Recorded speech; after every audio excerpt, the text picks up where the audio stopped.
Joining me now, three of my favorite radio talk show hosts: Errol Louis, WWRL Radio, also a columnist for the New York Daily News, CNN contributor, good guy otherwise as well. John Gambling, WOR Radio. Great to see you, John, and good guy. I don't know why I start that, because now I got to say good guy after each of your names.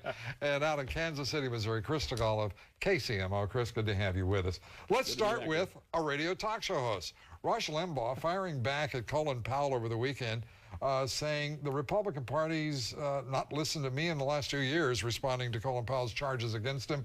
And you might even say the Republican Party's in the situation it's in precisely because of people like Colin Powell and John McCain and others who devised this new definition of the identity of the party, which is responsible for electing Democrats all over the country. Who won, Colin Powell or Rush Limbaugh? I think it was a draw. If Colin Powell had said it was John Gambling instead of Rush Limbaugh would never have touched it and gone near it. But because it had his name in it, he just ripped it apart. Yeah, we should point out ran with it. Yeah, it also had Sean Hannity's name, also right. Laura Ingraham, going back to a Mort Kondracki column, which I thought was nonsensical as usual on the part of Mort Kondracki, but that was something Colin Powell chose to focus on. What is going on here? The Republican Party, John McCain doesn't seem to get along with anybody. Not his vice presidential candidate, not Colin Powell, who, by the way, put in $2,300, contributed to his campaign, and now has some sort of epiphany. Listen, what the heck is the deal? The numbers are on Colin Powell's side. I mean, they took a drubbing in this last election. There's some signs of weakness in some key areas. If you lose in the suburbs, and you lose the women, and you lose the Catholics, and you lose the Latinos, and the blacks, and you lose portions of the South, and portions of the West, and the entire industrial Midwest, and all of New England. Are you saying the Republican Party, Errol, has a problem here? Well, What's your point? I think they've got a problem. I think they've got a problem. And you know, and I think that's really what Powell was getting at. Yes, the Republican Party's got a problem. The problem is they don't have a leader that can articulate core conservative principles. And I'll tell you something these talk show hosts like Rush and Laura and Sean have that Colin Powell doesn't. Well, don't overdo it. Don't keep talking about them over and over. I mean, no. Here's the difference. And me and everybody that hosts the radio show. The difference is John Gambling and Errol Louis. No, I'm sorry. We have access to the folks, Lou. We can talk to people. We talk to actual American citizens every day. The best they get are people in tuxes at cocktail parties. I'll take the American people every time. Well, all right. I think that. Okay, let's take a quick vote. We're going to do that, guys? All right? Sure. We'll do Absolutely. that. All right. Rod Blagojevich, I love it. Jesse Jackson Jr. is an informant. Says sources close to him, and it's been confirmed or denied. Presumably it's absolutely true. For some years, I mean, this is a twist on the Blagojevich deal. I mean, I love this. Well, I tell you, this whole story makes no sense to me whatsoever. I don't quite understand what's going on. Why did Fitzgerald pull the plug on this thing when he did, when there hasn't really been a law broken here? There's been horrible ethics involved. Are you sure of that? No, I'm not sure, but we haven't seen anything written down. There've been no charges of actually laws being broken. So why did Fitzgerald yank this thing on the day that he did? That's the question I have. I think part of the reason, John, is that the Tribune went with the story after holding it for months on that Friday. I understand that was part of it, at least the contributory to that decision. But I'm like you. I don't understand this story. Why all this dancing around with Jesse Jackson Jr.? I mean, he comes on, he's angry in that press conference later. He says that he was expecting to be treated well by Blagojevich, and he's been informing on him for how many years? The people pursuing Blagojevich have not covered themselves in glory. You know, my sense of Peter Fitzgerald is that he knew that his administration and therefore his job was probably going to go out of, he's going to go out of business in about 6 weeks, and whatever he was going to do, he needed to do it. So you're saying this was a job retention effort on the part of Patrick Fitzgerald as U.S. Attorney? I think if he was going to get any juice out of it, either professionally or even politically, he needed to make a move. I mean, the next prosecutor shouldn't get the credit for what he apparently spent years building as a case. All right, Chris, what do you think of that? Rod Blagojevich wants to sell a Senate seat, and water is wet. I mean, political patronage is not illegal. It's going on every day. Rod just happens to be on tape, unfortunately. And Errol's absolutely right. This is not uncommon. There's no laws been broken here. And Patrick Fitzgerald fumbled here in a big way, or it is job retention. Why you strike before a deal was even done?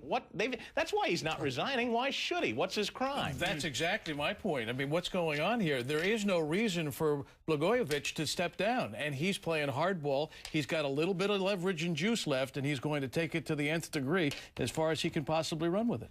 And watch out, Chicago Democrats, Lou. Have you ever seen a group of people that want to throw somebody overboard so aggressively? Well, my favorite is Quinn, Chris, the lieutenant governor. I mean, he was out there telling Blagojevich to resign before they had the arrest warrant drawn.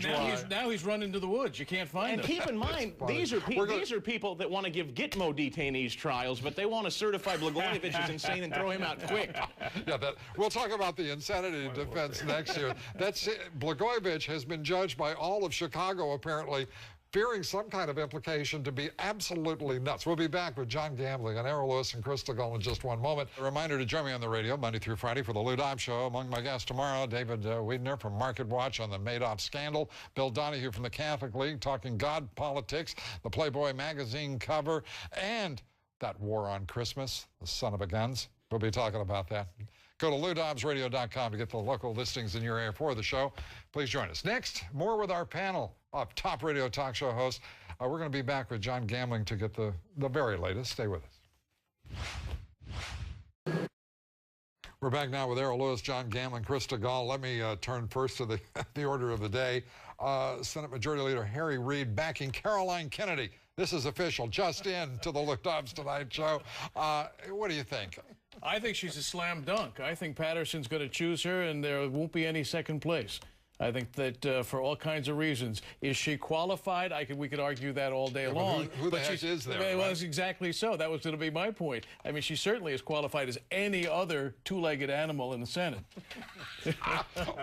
That's pretty restrictive consideration. Chris Stigall, what do you think?